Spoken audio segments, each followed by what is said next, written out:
గౌరవనీయులు సభాధ్యక్షత వహిస్తున్న నాగమల్లేశ్వరరావు గారు,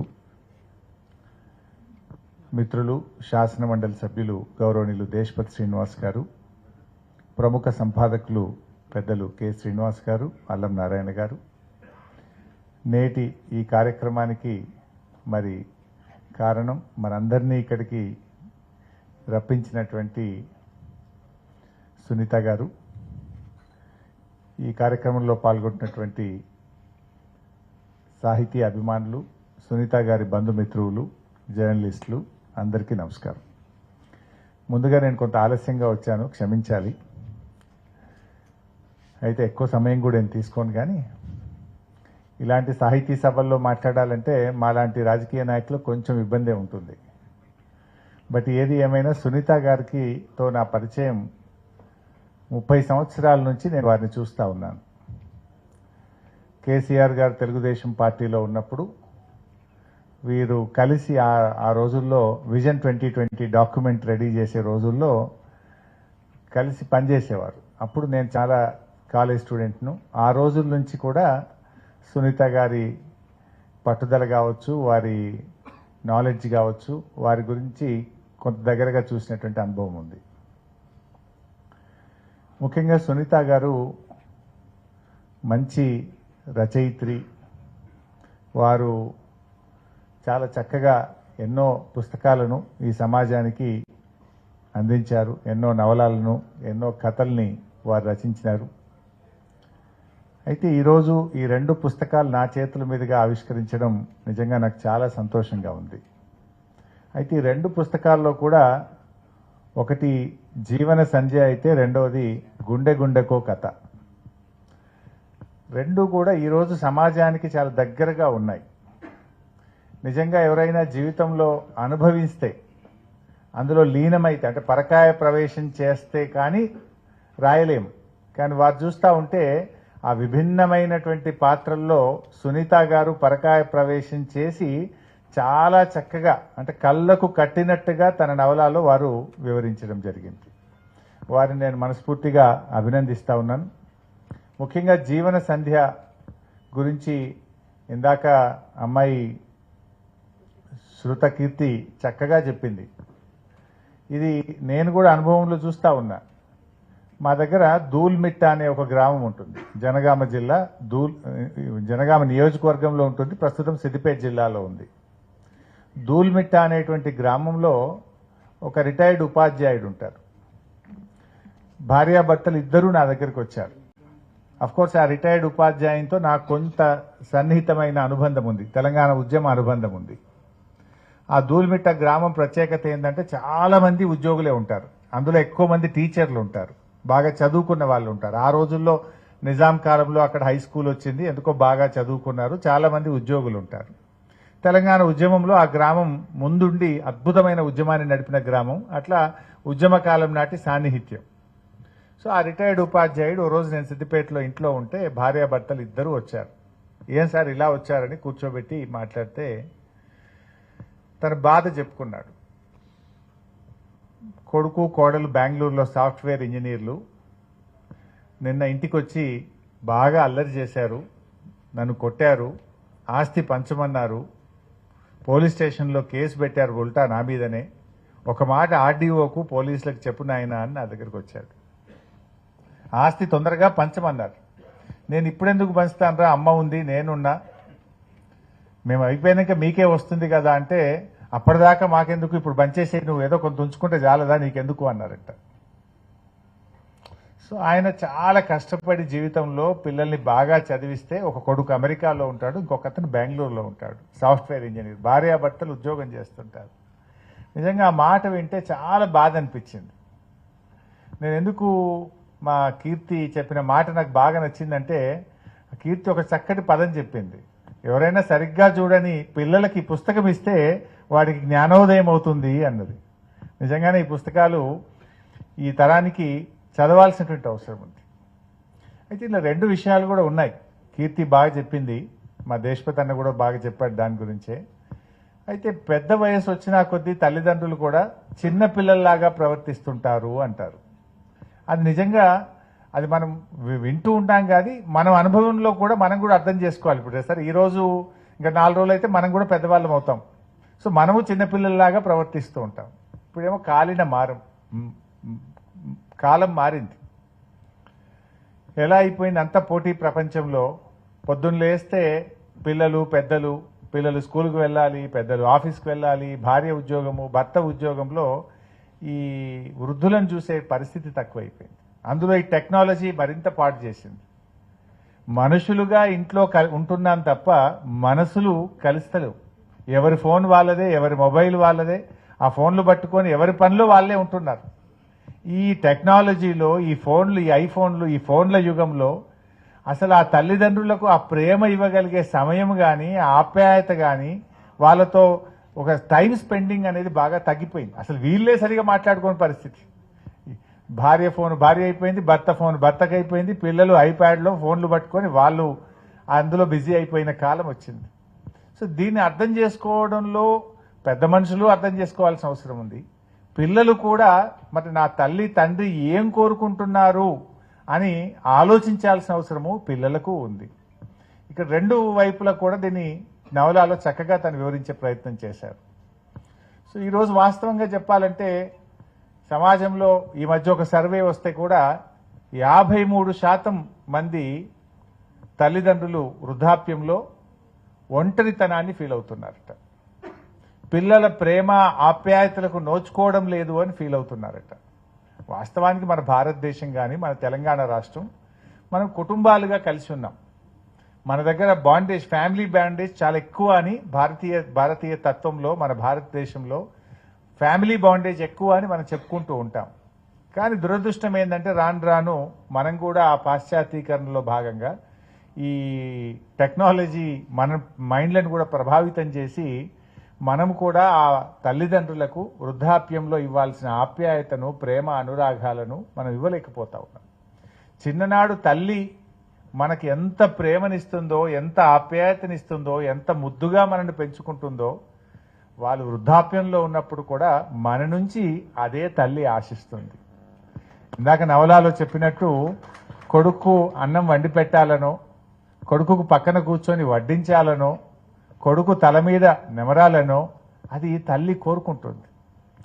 ఆ ఒంటరితనంలో ఏంటంటే వాళ్ళకి కావాల్సింది ఇందాక నవలాలో 3 విషయాలు చెప్పారు. డబ్బు ఉన్న వృద్ధాప్యం కావచ్చు, డబ్బు లేని వృద్ధాప్యం కావచ్చు, అన్నీ ఉన్న వృద్ధాప్యము కావచ్చు. అందరికీ సమస్యలే ఉన్నాయి. అది చెప్తూ ఉంటే నాకు నా భార్య అన్న మాటలు గుర్తొచ్చినాయి.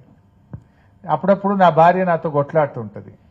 రేపు ముసలోళ్ళు అయినాక పిల్లలు పట్టించుకుంటారా, నువ్వు ఒక్కనాడన్నా వాళ్ళతో కూర్చుంటలేవు, ఒక్కనాడన్నా వాళ్ళతో మాట్లాడతలేవు, ఒక్కనాడన్నా వాళ్ళతో ముచ్చటిస్తలేవు, సినిమా తీసుకుపోవు, వాళ్ళని బయటకు తీసుకుపోవు, బర్త్డేకు టైంకు రావు అని. మరి రేపు ముసలోళ్ళు అయినాక నీకు ఎట్లా వాళ్ళకి ఆ ప్రేమ ఉంటుంది, ఆప్యాయత ఉంటుంది, నీకు వాళ్ళతో బాండేజ్ ఎట్లా ఉంటుంది అని నన్ను నా భార్య అప్పుడప్పుడు గట్టిగా ప్రశ్నిస్తుంటుంది నన్ను. మా పరిస్థితి ఏమో ఏ రోజు బర్త్డే రోజు కూడా టైంకి పోలేని పరిస్థితి, ఏదో ఒకటి నెత్తి మీద పడిపోతుంటుంది. సో నేను ఆలోచిస్తా ఉన్నా కీర్తి చెప్తా ఉంటే, నిజంగా నేను కూడా మరి ఇందులో ఈ 3 దేంట్లో వస్తాను అనుకున్నాను. సరే, అది పరిస్థితులు. So what ever it is, నిజానికి ఈరోజు సమాజం ఎదుర్కొంటున్న ఒక పెద్ద సమస్య ఇలా ఓల్డ్ ఏజ్ హోమ్లు వస్తూ ఉన్నాయి. నిజానికి ఈ ఓల్డ్ ఏజ్ హోముల్లో అమెరికాలో ఉండి తల్లిదండ్రులను చేర్పించి ఈ వీడియో కాళ్లలో తల్లిదండ్రులతో మాట్లాడుతున్నారు. ఇది బాధ కలుగుతూ ఉంది. మన ముఖ్యంగా భారతదేశం లాంటి మన దగ్గర మన సమాజంలో తల్లిదండ్రులను ఎంత గౌరవించి ఎంత కుటుంబ బాండేజ్ ఉండేది. ఒకప్పుడు చిన్నపిల్లలకు అన్నం పెట్టాలంటే నాయనమ్మ అమ్మమ్మలు కథలు చెప్తూ పిల్లలకు ఎంతో మన సంస్కృతి గురించి, మన వారసత్వం గురించి, మన చరిత్ర గురించి చెప్తూ చక్కగా వాళ్ళకి నేర్పించేవాళ్ళు. వేసవికాలం సెలవులు వస్తే నాయనమ్మ దగ్గరకో అమ్మమ్మ దగ్గరకో పోయి ఎంతో నేర్చుకునేవాళ్ళు, సంస్కృతి నేర్చుకునేవాళ్ళు, సాంప్రదాయాలు నేర్చుకునేవాళ్ళు, పద్ధతులు నేర్చుకునేవారు, విలువలు ఎలా సమాజంలో నిలబెట్టాలని నేర్చుకునేవాళ్ళం. ఇది ఆ రోజుకు వెళ్ళిపోయినాయి. ఇప్పుడు ఆ మానవ సంబంధాలు బలహీనపడుతున్నటువంటి పరిస్థితి వస్తూ ఉంది. ఇది అందువల్ల ఒక్కొక్కసారి కొంతమంది వృద్ధులు ఆత్మహత్య చేసుకున్నారంటే ఎంత బాధ కలుగుతుంటుంది. అన్నీ ఉండి పెంచి పెద్ద చేసిన పిల్లలుండి చేతికందిన పిల్లలుండి వాళ్ళు ఆత్మహత్య చేసుకునే పరిస్థితి. నవలాలో ఒక దగ్గర రాశారు, నేను బతికుండడం కంటే చావడమే మేలు అని శాంతమ్మ మరియు వాళ్ళిద్దరి భార్యాభర్తల సంభాషణలో బతికుండడం కంటే చావడమే మేలు అనేటువంటి పదం మాట్లాడటం బహుశా అది రాశారు వారు. ఈ భూమి మీద ఎవరు అనుకుంటారు? అసలు ఏ మనిషి అయినా నేను చనిపోవాలని అనుకుంటాడా? అంటే వృద్ధాప్యంలో ఈరోజు మన చుట్టూ ఉన్నటువంటి మన తల్లిదండ్రులు కావచ్చు, వృద్ధులు అలాంటి భావనలో ఉన్నారనేటువంటి విషయాన్ని చాలా చక్కగా సునీత గారు కళ్ళకు కట్టినట్టుగా వివరించారు. అంటే మనం మేల్కొనాల్సినటువంటి అవసరం ఉంది. నిజానికి ప్రభుత్వాలు కూడా ఇలా వాస్తవానికి చాలా మందికి తెలియదు. మనం మన చట్టం ఉంది కానీ అది ఇంప్లిమెంటేషన్ లేదు, డ్రైవ్ లేదు. ప్రతి జిల్లాలో ఆర్డీఓను ఈ వృద్ధులకు వెల్ఫేర్ ఆఫీసర్గా ప్రభుత్వం నామినేట్ చేసింది. అంటే పిల్లలు సరిగా చూడకపోయినా, ఆస్తి పంపకాల్లో ఇబ్బంది వచ్చినా ఆర్డీఓ ప్రతి నెల ఒక సోమవారం రోజు కూర్చొని ఈ వృద్ధుల సమస్యల కోసం పనిచేయాలి రెవెన్యూ డివిజన్ అధికారి అని ఒక చట్టం ఎప్పుడో 30 ఏళ్ల కింద వచ్చింది. కానీ అది చాలా మందికి తెలియదు. ఆ పని ఆర్డీఓలకు చేయట్లేదు, ఎవరూ చేసిన పరిస్థితి లేదు. అంటే వాస్తవానికి ప్రభుత్వాలుగా కూడా ఎంతసేపు నిరుద్యోగ యువత గురించో లేకపోతే ప్రభుత్వాలు ఓట్లు సంపాదించే యంత్రాల వైపు చూస్తున్నారు. వృద్ధులంటే ఓ పెన్షన్ ఇవ్వాలి, 2000 పెన్షన్ ఇవ్వాలి, 4000 పెన్షన్ ఇవ్వాలి అనే ధోరణిలో ఆలోచిస్తున్నాం తప్ప మానవ సంబంధాలు ఎలా మెరుగుపడాలి, తల్లిదండ్రుల పట్ల బాధ్యత పిల్లల్లో ఎలా పెంచాలి అనే విషయంలో ఈరోజు సమాజం ఆలోచించాల్సినటువంటి అవసరం వచ్చింది. పిల్లలకు చదువులు చెప్తున్నాం మనం. చదువులు చెప్పడం ఎంత ముఖ్యమో సంస్కారం నేర్పించడము, పెద్దల పట్ల తల్లిదండ్రుల పట్ల బాధ్యత నేర్పించాల్సిన అవసరం కూడా కనబడతా ఉంది నాకు. ఇవాళ మనం ఈ కార్పొరేట్ స్కూళ్లలో మార్కులు ర్యాంకులు మార్కులు సంపాదించే యంత్రాలుగా పిల్లల్ని తయారు చేస్తున్నాం తప్ప నీ తల్లిదండ్రుల పట్ల నీ బాధ్యత ఏంది, నీ సమాజం పట్ల నీ బాధ్యత ఏంది, what is your social responsibility అనేది మనం ఎక్కడో మిస్ అవుతున్నామేమో అనిపిస్తుంది నాకు. మనం ఎట్లయితే ఇవాళ తెలుగు భాష మిస్ అయిపోయి ఇవాళ పిల్లలు తెలుగు పుస్తకం చేతికిచ్చి చదవమంటే చదవలేని పిల్లలు చాలా మంది తయారవుతున్నారు. అట్లా భాష పట్ల కానీ, సమాజం పట్ల కానీ, తల్లిదండ్రుల పట్ల కానీ, కుటుంబ బాంధవ్యాల పట్ల కానీ బాధ్యతలు పెంచే విధంగా ఇలా ప్రభుత్వాలు ఆలోచించాల్సిన అవసరం ఉంది. విద్య ఎంత ముఖ్యమో విద్యతో పాటు సంస్కారము, బాధ్యత కూడా అంతే ముఖ్యం అనేది చిన్నప్పటి నుంచే ఈరోజు పిల్లలకు నేర్పించాల్సిన అవసరం కూడా కనపడతా ఉంది. సో అలాంటి చక్కటి అంశాలను సునీత గారు చాలా చక్కగా, అంటే జనరల్గా కథ అనేటువంటిదేమో మనము ఒక సందర్భాన్ని బేస్ చేసుకొని కథ రాస్తుంటారు. నవల అన్నప్పుడు ఏమవుతుంది, జీవితంలోని ఒక మొత్తం జీవిత సారాంశాన్ని వివరించేటువంటిది ఒక నవల. అంటే ఆ నవలలో మన విభిన్న పాత్రలను అంత అద్భుతంగా రాయగలిగారంటే సునీత గారు రియలిస్టిక్గా ఈరోజు సమాజంలో ఏం జరుగుతుందనే వాస్తవాలకు దగ్గరగా వారు చాలా చక్కగా రాశారు.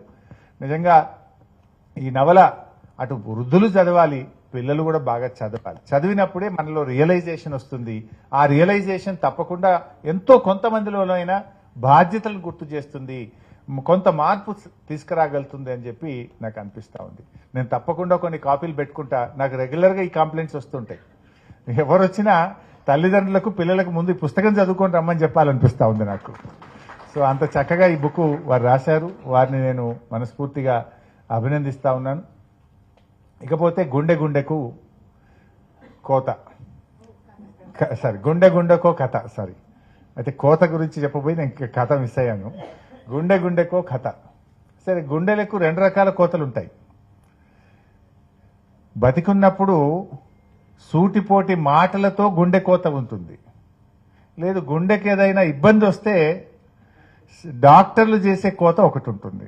2 రకాల కోతలు ఉంటాయి. ఎదుటి వాళ్ళు ఎప్పుడన్నా బాగా మనను అనరాని మాటలని, అసందర్భమైనటువంటి మాటలు అన్నప్పుడు అదొక రకమైన గుండె కోత ఉంటుంది. అది చాలా భరించలేనటువంటి కోత మనం అనుభవిస్తూ ఉంటాం జీవితంలో. అందరికీ ఏదో సందర్భంలో వస్తూ ఉంటాయి ఆ గుండె కోతలు. అది గుండె బరువు ఎక్కుతుంది అంటాం, అదొక రకమైన గుండె కోత. సరే, మనకు శారీరకంగా ఇబ్బంది వచ్చినప్పుడు ఆరోగ్యపరంగా డాక్టర్లు చేసే కోత గుండె కోత, అదొక రకమైన కోత. సో ఇందులో ఈ గుండె కోతకి సంబంధించి డాక్టర్ శరత్ చంద్ర గారి గురించి చాలా చక్కగా రాశారు. శరత్ చంద్ర గారి గురించి, మాకొక శరత్ చంద్ర గారు ఉన్నారు, ఇక్కడ కనబడతా ఉన్నారు. వారు చాలా మంచి డాక్టర్ నా దగ్గర సిద్దిపేటలో. అయితే శరత్ చంద్ర గారి గురించి చాలా చక్కగా చెప్పారు ఇందులో. సరే, వారి ప్రొఫెసర్ సత్యనారాయణ గారు తన కొడుకును కార్డియోథెరాసిక్ సర్జన్ చేయాలనుకున్నారు. కొడుకు కాలేకపోతే శరత్ చంద్రలోనే ఆ కొడుకు చూసుకుంటుంటారు. అయితే అందులో నిజంగా డాక్టర్ల యొక్క గొప్పతనాన్ని చాలా చక్కగా చెప్పారు. నిజానికి కరోనా వచ్చినప్పుడు డాక్టర్ల విలువను సమాజం గుర్తించింది. వాళ్ళు తమ ప్రాణాలని లెక్క చేయకుండా డాక్టర్లు ఎట్లా ప్రజల్ని కాపాడారో మనం కరోనా సమయంలో డాక్టర్లను గుర్తించాం. అందుకే వైద్యో నారాయణ హరి అంటారు. తల్లి మనకు జన్మనిస్తే డాక్టర్ మనకు పునర్జన్మనిస్తూ ఉంటాడు, మళ్ళీ జన్మ ప్రసాదించును అంటాం. మనకు హోదా ఉండొచ్చు, అంతస్తులు ఉండొచ్చు, డబ్బు ఉండొచ్చు, కానీ ఆ వైద్య వృత్తి మీదికి ఏ హోదా, ఏ అంతస్తు, ఏ డబ్బు కూడా పనికిరాదు. మనకు డాక్టర్ కనబడితే, మనకు ప్రాణం పోసిన డాక్టర్, మన గుండెకు శస్త్రచికిత్స చేసి మనకు పునర్జన్మను సంపాదించిన డాక్టర్ కనబడితే లేచి 2 చేతులు జోడించి వారికి నమస్కారం చెప్తాం మనం. నీకు హోదా ఉంటే, డబ్బు ఉంటే, ఇష్టం ఉంటే నమస్తే పెడతావు, ఇష్టం లేకపోతే పెట్టవు. కానీ నీకు పునర్జన్మనిచ్చిన డాక్టర్ల పట్ల నీకుండే కన్సర్న్ ఎంత గొప్పగా ఉంటుంది. అందుకే ఆ డాక్టర్ వృత్తికి సమాజంలో అంత గౌరవం ఉంది, వైద్య వృత్తికి అంత గొప్ప రెస్పెక్ట్ అనేటువంటిది మనం సమాజంలో చూస్తూ ఉంటాం. అయితే శరత్ చంద్ర గారి గురించి కూడా చాలా చక్కగా అందులో వారు వివరించారు. డాక్టర్ గారు కూడా నాలాగా కష్టపడే వైద్యులు ఇంకా కొంతమంది ఉంటే ఎన్నో ప్రాణాలు కాపాడే వాళ్ళం కదా అనేటువంటిది కూడా ఎక్స్ప్రెషన్ ఇచ్చారు అక్కడ. నిజానికి ఆ దిశగా మేము ప్రయత్నం చేశాం. తెలంగాణ రాష్ట్రం వచ్చిన తర్వాత వైద్యుల సంఖ్య పెంచడానికి బీఆర్ఎస్ ప్రభుత్వం ఎంతగానో ప్రయత్నం చేసింది. ఈరోజు ఇండియాలో మనకు 1,00,000 జనాభాకు ఉండే డాక్టర్లలో అత్యధిక డాక్టర్లను అందిస్తున్న రాష్ట్రం ఈరోజు తెలంగాణ రాష్ట్రం. అంటే మొదట్లో మన దగ్గర ప్రతి సంవత్సరం రాష్ట్రం ఏర్పడ్డ తొలినాళ్లలో 2,850 డాక్టర్లు బయటకు వచ్చేవాళ్ళు. 2,850 ఎంబీబీఎస్ సీట్స్ ఉండేది. ఈరోజు తెలంగాణలో 10,000 ఎంబీబీఎస్ సీట్లు ఉన్నాయి. 10,000 అంటే 10 ఏళ్లలో 2,850 నుంచి 10,000 ఎంబీబీఎస్ సీట్లు తీసుకువెళ్ళారు.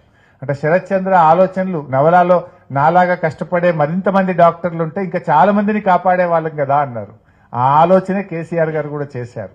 ఎంబీబీఎస్ సీట్లే కాదు, పీజీ సీట్లు, సూపర్ స్పెషాలిటీ సీట్స్ కూడా 2 అంతలు 3 అంతలు పెంచి డాక్టర్ల అందుబాటును పెంచేటువంటి దిశగా ఆనాడు ప్రభుత్వం కూడా ఆలోచించింది. సరే, మళ్ళీ నేను రాజకీయాల్లో పోతున్న పొగూడదేమో కానీ, సరే, సునీత గారు చాలా చక్కగా ఈ నవలాలో బాగా రాశారు. అంటే ఒక డాక్టర్ వృత్తి గురించి కూడా చెప్పారు. నిజంగా డాక్టర్కు పర్సనల్ లైఫ్ ఉండదు. ఒక కార్డియోథెరాసిక్ సర్జన్ కావాలంటే 35 సంవత్సరాలు పడుతుంది. ఆయన ముందు ఎంబీబీఎస్ చేయాలి, తర్వాత పీజీ చేయాలి. పీజీ రాయాలంటే అదొక పెద్ద ఎగ్జాము. ఫస్ట్ అటెంప్ట్లో వస్తుందో సెకండ్ అటెంప్ట్లో వస్తుందో తెలియదు. ఆ పీజీ అయిన తర్వాత మళ్ళీ సూపర్ స్పెషాలిటీ చేయాలి, దానికి ఎగ్జామ్ రాయాలి, దాంట్లో సీట్ సంపాదించాలి. ఇవి అన్నీ అయిన వరకు 35 ఏళ్ళు వస్తాయి. 35 ఏళ్ళు రాగానే పోయి సర్జరీ చేస్తారంటే చెయ్యడు. ఒక సీనియర్ చేతి కింద 5 ఏళ్ళు పని చేయాలి. 40 ఏళ్ళు వస్తాయి. అప్పుడు చిన్నగా ప్రాక్టీస్ స్టార్ట్ చేసి డాక్టర్గా చెయ్యి తిరిగి ప్రజల్లో ఆదరణ పొందే వరకు 50 ఏళ్ళు వస్తాయి. అంటే ఒక డాక్టరు తన సమాజంలో ఒక గుర్తింపు దొరకాలంటే 50 ఏళ్ళు శ్రమిస్తే గానీ ఆయన ఒక సూపర్ స్పెషాలిటీ డాక్టర్గా సమాజంలో గౌరవం పొందాడు. పోనీ 50 ఏళ్ళు అయిన తర్వాత సుఖం ఉంటుందా? రాత్రి 12 గంటలకు ఫోన్ వస్తే కూడా పరిగెత్తాల్సిందే కదా డాక్టర్. సండే ఉండదు, అతనికి హాలిడే ఉండదు.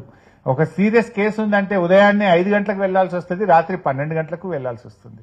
అంటే డాక్టర్లు నిజంగా పర్సనల్ లైఫ్ ను ఎంత కోల్పోతారో కూడా అందులో సునీత గారు రాశారు. శరత్ గారు గురించి ఇంకొక దగ్గర కూడా ఎక్కడో రాశారు. అందులో ఏమన్నారంటే, నేను పాపం వారు నవలను చెప్పినటువంటి వారి మాటలు నేను వినలేకపోయాను.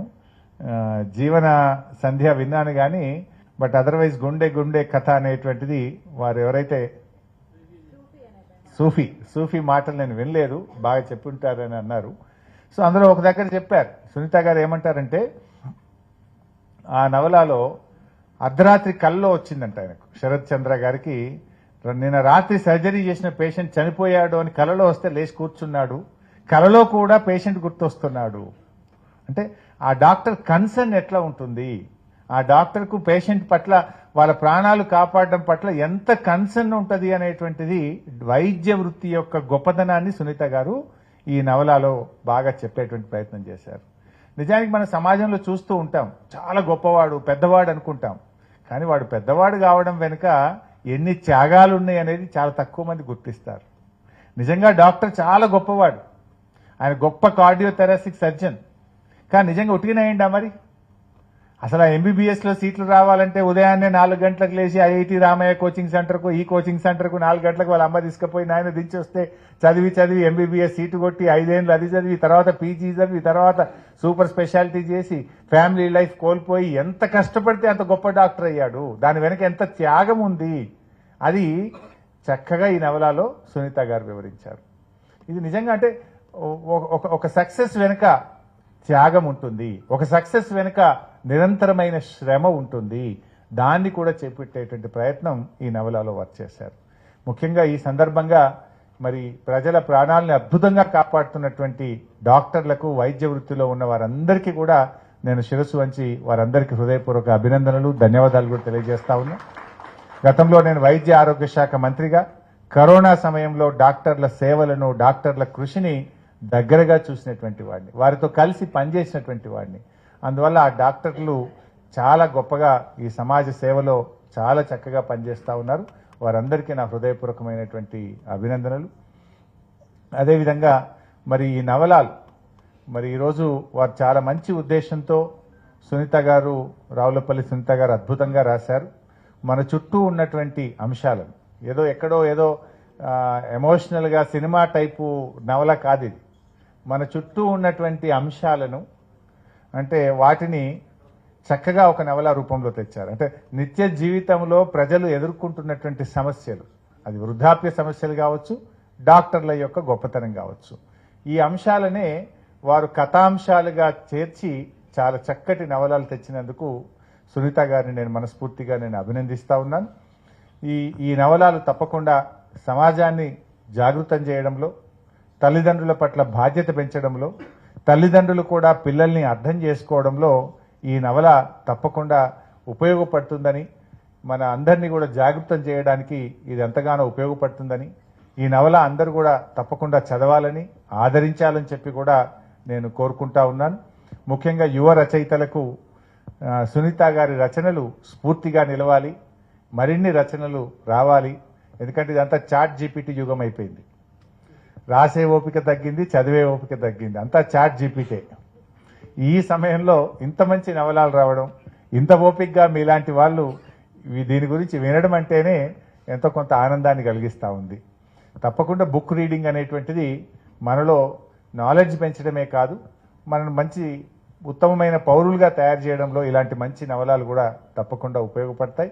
సునీత గారు మరిన్ని రచనలు చేయాలని, వారింకా ఎదగాలని, వారికి భగవంతుడు మంచి ఆరోగ్యాన్ని ఇవ్వాలని మా సోదరీమణి సునీత గారిని ఇంకా వాళ్ళు చక్కగా మరిన్ని రచనలు చేయాలని చెప్పి కోరుకుంటూ నన్ను ఈ కార్యక్రమానికి వారు ఆహ్వానించారు. నిజానికి నేను రచయితను కాదు, సాహితీవేత్తను కాదు, నాకు కొంత పుస్తకాలు చదవాలనే ఉన్నప్పటికీ కూడా నేనున్న రాజకీయ పరిస్థితుల దృష్ట్యా 25 ఏళ్లుగా చదివే అవకాశం తగ్గిపోయింది, మాకు బాగా తగ్గిపోయింది. ఎప్పుడైనా చదువుకున్నా ఎప్పటికప్పుడు మా సబ్జెక్ట్ చదువుకోవడము, అసెంబ్లీలో ఏదైనా మాట్లాడాలంటే ఉదయాన్నే రాత్రి 12 గంటల వరకు 2 గంటల వరకు దాని ప్రిపరేషన్ చదువుకుంటున్నాను తప్ప ఇలాంటి మంచి పుస్తకాలు చదవడం మాకు అవకాశం తగ్గిపోయింది. బట్ ఇన్ఫ్యాక్ట్ మమ్మల్ని పిలిచినందుకు వారు గుర్తుపెట్టుకొని, వారికి నేను ఉద్యమ సమయంలో కూడా వారు చాలా సందర్భాల్లో సపోర్ట్ చేసేవారు మాకు. ఆ పాత రోజులు 25-30 ఏళ్లుగా నేను వారిని దగ్గరగా చూశాను. వారు ఎంతో ప్రేమతో ఒక సోదరుడిగా నన్ను పిలిచినందుకు వారికి నేను నా హృదయపూర్వక ధన్యవాదాలు తెలియజేస్తూ నమస్కారం. ధన్యవాదాలు హరీష్ రావు గారు. హరీష్ రావు గారు అద్భుతమైన ప్రసంగం చేశారు.